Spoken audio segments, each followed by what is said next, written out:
Bien, tenemos la fortuna de poder entrevistar en este día al señor presidente de la República, el licenciado Felipe Calderón Hinojosa. Nos visita en Culiacán por algunas situaciones de entrega de obras, algo que nos parece sumamente importante, y desde luego la oportunidad de platicar con el primer mandatario nacional. Le agradezco su visita, señor presidente, bienvenido. Al contrario, Paul, me da mucho gusto saludarte y desde luego a ti y a todos los sinaloenses, ¿no? Hombre, y en la pantalla hoy de Hechos Sinaloa queremos que nos platique usted, de sus propias palabras, cuál es el motivo de la visita y qué fue lo que vino a entregar a los culiacanenses. Bueno, varias cosas. Primero estuve temprano entregando lo que es el libramiento de Culiacán, una carretera que conecta desde el norte del estado, bueno, permite que todo el tráfico que viene del norte, que viene de Mochis, por ejemplo, y desde la frontera, no tenga que entrar a Culiacán, sino que cruce directamente hacia la carretera Mazatlán. Un libramiento importante, 20 y tantos kilómetros, 1.700 millones de pesos, 4 carriles, doble acotamiento por cada sentido. No sé, serán una veintena de puentes. En fin, una obra que yo pienso que le va a dar ganancia a Sinaloa en varios sentidos. A los productores sinaloenses les va a dar competitividad. Les va a permitir, por ejemplo, a los que vienen del sur de Sinaloa puedan pasar sin entrar a Culiacán rápidamente a llevar su mercancía, viceversa. Estamos también haciendo el libramiento de Mazatlán, yo creo que vamos como al 40-50% ya, espero que terminemos, más la Mazatlán-Durango, que es la mayor obra que se ha hecho pues, en América Latina, yo creo, de este tipo carretero, ¿no? Muy esperada, y ahorita platicábamos ahí de bote pronto, porque se asomó aquí el gobernador Mario López Valdés y decía que hay algún compromiso de que vuelva antes de concluir su gestión para hacer entrega de la obra, a ver si nos puede adelantar. Sí, la tirada es entregarla en noviembre. Andamos muy apretados, pero obviamente yo quiero entregarla. Ya está prácticamente una carretera increíble, Paul. Mira, entonces estoy muy contento de eso y espero venir a entregar a Mazatlán Durango. Hay otras cosas que hemos hecho y que no he inaugurado, aunque ya están funcionando, como es la presa Picachos, allá en el sur, que es la que le está dando agua potable a Mazatlán, por ejemplo, y que pensamos que puede incorporarse al riego. En fin, una obra importante, no la he inaugurado, quiero venir a inaugurarla. Hay algún hospital que se está haciendo en Mazatlán también bien importante y otras cosas. Y aparte estuve aquí con el paisano de ustedes, con Heriberto Félix, secretario de Desarrollo Social, porque llegamos ya a la beca número 6 millones del programa Oportunidades. Esto es importante porque son 6 millones de familias ya las que reciben apoyo de oportunidades, y este último $250,000 que hicimos este año es gente que no recibía el apoyo de oportunidades porque no había escuela en su comunidad o lo que sea, y ahora ya le incorporamos algún servicio escolar, por ejemplo, a través de la Comisión Nacional de Fomento Educativo del CONAFE, y aquí en Culiacán precisamente entregamos ya la ayuda de oportunidades a la familia 6 millones, que es una ayuda que va pues van desde los 600 y pico de pesos hasta los 3,000 pesos, a veces recibe una familia, ¿no? En promedio son como 900 pesos al mes. Es ineludible también abordar el tema de la seguridad pública. Claro. Le planteo porque en sus discursos en distintas locaciones del país lo hemos escuchado reiterar esta lucha frontal contra la delincuencia, y me parece un tema muy importante preguntarle cuál es la confianza que tiene usted como Ejecutivo de la Nación en el papel que van a jugar los estados y las ciudades en el combate al narcomenudeo que apenas ayer entró en vigor. Son varias cosas. Primero, sobre la seguridad. Yo creo que para un gobernante, Paul, pues eso obviamente es un tema difícil y a veces dan ganas de mejor ni te metas, ¿no? Esa es la conseja que siguen algunos, ¿no? Pero no hay otra, hay que entrarle. Pues es que la alternativa es dejar que a las familias se queden en manos de delincuentes, a merced de ellos, y que a través de la extorsión, el secuestro, el derecho de piso, cosas que hacen calamidad y media a muchos criminales, se someta a las familias, ¿no? Y mira, mi punto ni siquiera es el tema de las drogas en sí mismo, como tanto enfatizan los americanos. Obviamente las combatimos, porque la ley las prohíbe, en fin, pero no es ni mi obsesión ni mi objetivo principal. Mi objetivo principal es la seguridad de la gente. Y sobre todo que el poder de facto que han desarrollado los criminales sea un poder que no imponga su ley, ahora sí que por sus pistolas, ¿no? No puede haber más poder que el del ciudadano expresado a través del gobierno. Y en eso hemos seguido una estrategia de combate frontal, como dices, a los criminales, pero no es la única. Hay otro eje más importante que ese, que es la reconstrucción de las instituciones de seguridad y de justicia, que haya policías limpios. Aquí en Sinaloa ya está el gobernador Maloba pasando por el control de confianza a los policías estatales. Yo creo que va en un 85%. No todos han aprobado, ha habido muchos que no han aprobado el examen, pero que lo que sigue es decirle, señor, aquí está su liquidación y pues otro lado, pero usted no puede ser policía porque necesitamos gente, pura gente confiable. Estamos en ese proceso, porque estábamos llegando a un absurdo, Paul. Yo me di cuenta que si en un estado hay, ponle, 30 policías ministeriales federales, y hay 5 o 6 ministerios públicos federales, no tienen la capacidad logística de ir a las tienditas en las colonias. ¿Quién sabe dónde están los narcomenudistas? Pues es la gente de las colonias, de las agencias, el presidente municipal, los locales, ¿no? Entonces, ¿qué hacemos? La ley lo que hace es dividir, que bueno, primero la ley hace una cosa muy importante, que el consumo personal lo delimita.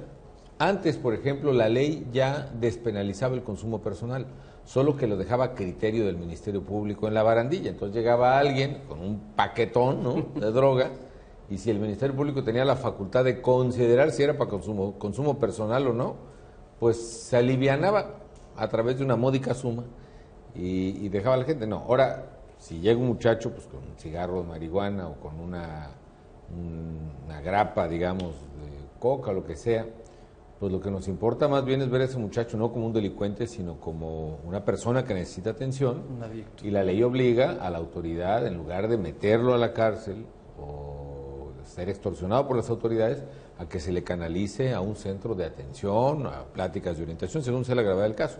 Entonces, la ley establece un límite para las dosis personales. No es que despenalice, ya estaba despenalizado. Lo que hace es quitarle la arbitrariedad al Ministerio Público, que él podía determinar si era dosis personal o no. Ahora lo determina la ley. Ahora, de esa dosis personal para arriba, ya no estamos en presencia de un consumidor, sino estamos en presencia de un distribuidor. Claro. Si en lugar de traer un cigarro de marihuana traes, ¿no?, el paquetón, ¿no?, pues oye, no me digas que no es para tu consumo personal, te vas a ahogar, mi hermano. Entonces, ya sabemos que el señor es distribuidor, y ese distribuidor le compete a las instancias estatales el llevarlo y ponerlo a disposición de un juez para que el juez resuelva. Pero si no es un paquete, sino digamos son costales o fajos o ya es un camioncito, si ya es tráfico más grande, entonces ya compete a las autoridades federales. Entonces lo que hacemos es dividirnos la chamba. El consumo individual, darle un tratamiento más de salud, más preventivo y de salud que de criminal. La distribución, el narcomenudeo literalmente, hacer que los estados puedan entrarle, porque antes era competencia federal y como decían, si no está aquí el federal no te puedo detener. Entonces ya los estados pueden resolver ese problema que las comunidades reclaman. Oigan, pues aquí hay una tiendita que están vendiendo, ¿no? De aquí a que llegaba la gente del Ministerio Público Federal, pues, nunca se atendía el problema. En cambio, lo grande, el crimen organizado y la distribución grande, eso ya corresponde a lo federal, y así pues cada quien hace su parte, y yo pienso que cada quien haciendo su parte podremos hacer mucho mejor el trabajo. Señor presidente, regáleme su impresión acerca de este tema que está ahorita en la palestra de la Suprema Corte de Justicia de la Nación. Quisiera escuchar cuál es su planteamiento en torno de los juicios sobre las fuerzas militares cuando tengan una incidencia directa en civiles. Bueno, yo respeto el criterio de la Corte. De hecho, yo presenté una iniciativa para acotar el fuero militar, particularmente en casos muy sensibles, ¿no? Por ejemplo, en casos de tortura, en casos de secuestro, casos de homicidio. Evidentemente, donde la víctima sea un civil, que investigue el Ministerio Público Federal civil y que resuelva el juez civil. Eso lo propuse yo, el Congreso no lo ha aprobado, pero también entiendo, coincido y desde luego respeto el criterio de la Corte. Y creo que eso va a permitir que se deje de estigmatizar a nuestros soldados que están haciendo un esfuerzo heroico por servir a los ciudadanos, y todavía hay gente pues que los estigmatiza y dice... les da un trato que no merece el ejército mexicano, ¿no? Yo creo que debemos estar agradecidos por lo que hacen los soldados de México por nosotros. Ahora bien, también hay que decir que no siempre se comprende el fuero militar. El fuero militar no es un régimen jurídico blandito o suavecito, al contrario, es mucho más severo. Es muy duro para la propia disciplina militar y para los soldados tener estas disposiciones. Ahora, habiendo delitos donde haya víctima un civil, si la Corte ha decidido que lo atienda un juez civil, yo respeto ese tema y desde luego acataré los criterios de la Corte. En ese sentido quisiera preguntarle, hablamos de obras, hablamos de seguridad pública, hablamos de educación, hablamos de esa semilla, de esa simiente que ahorita está dejando usted para las futuras generaciones, para el gobierno que ha de llegar, para la transición. Quisiera preguntarle cómo se siente en este momento Felipe Calderón en su balance gubernamental. Ya prácticamente le quedan escasos 4 o 5 meses. Y 3,5. 3,5. Con precisión, 3,5. ¿Qué sabor le deja la presidencia? Bueno, me siento con la tranquilidad de conciencia de que hice mi máximo esfuerzo. Sé que hay cosas que quedan pendientes.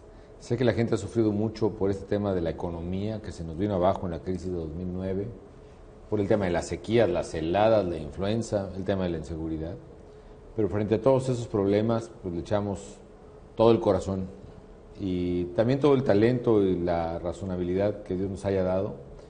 Y finalmente México está saliendo adelante, nuestra economía está creciendo, está generando empleos, no todos los que necesitamos, pero vaya, si te asomas a ver cómo está el mundo, la verdad es que estamos creciendo y generando empleos. Este año vamos a crecer el doble que Brasil, por ejemplo. La infraestructura se ha avanzado como nunca. En la seguridad, estados como Sinaloa están recuperando índices de seguridad, todavía falta mucho. Estamos renovando las instituciones públicas de seguridad y justicia. En materia social, este apoyo que dio hoy de oportunidades en Sinaloa me hace pensar que hay por lo menos 30 millones de mexicanos muy pobres que cuentan con un apoyo del gobierno que no tenían antes, la mayoría de ellos, y que eso les ayuda a enfrentar mejor las cosas. En fin, me iré seguro de que hice todo lo que pude por México y que estoy profundamente agradecido por esta oportunidad de servir al país. Yo quisiera escuchar las palabras del presidente de México, el llamado a la civilidad de todas las y los mexicanos en esta transición política. Partidos han expresado diversas opiniones, grupos han dicho lo que piensan al respecto, pero creo que valga, más allá de los colores, México tiene que seguir creciendo y México tiene que seguir consolidando esta parte de la democracia. ¿Cuál es el mensaje que nos regala? Es bien importante cuidar la vida institucional del país y seguirla enriqueciendo. Y por una parte, sí, creo que todos debemos respetar a las autoridades y la ley. Y también por otra, hay que decirlo, que hay cosas que evidentemente deben corregirse y yo creo que debemos corregirlas entre todos.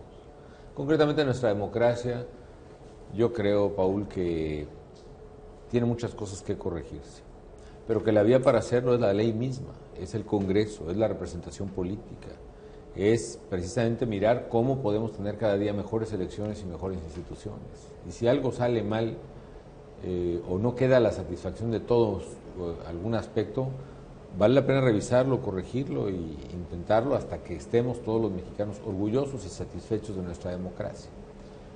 Hoy no es así, con razón o sin ella, no quiero juzgar a nadie, pero tenemos finalmente una vida democrática y una vida legal e institucional que muchos países no tienen, y lo que debemos hacer es preservarla y no quedarnos así con eso, no conformarnos. Yo creo que si hay todavía problemas o hechos que generan desazón o división entre los mexicanos, deben superarse, estableciendo nuevas reglas, nuevas formas, que finalmente un día, ojalá, nos lleguen a ser satisfactorias para todos. Bien, pues yo creo agradecerle de manera muy formal, muchísimas gracias, todo el éxito y desde luego que al trascender esta presidencia de México, estos 6 años, digo, finalmente el trabajo tiene que continuar desde alguna trinchera, ¿no? Te agradezco muchísimo. Muchas gracias.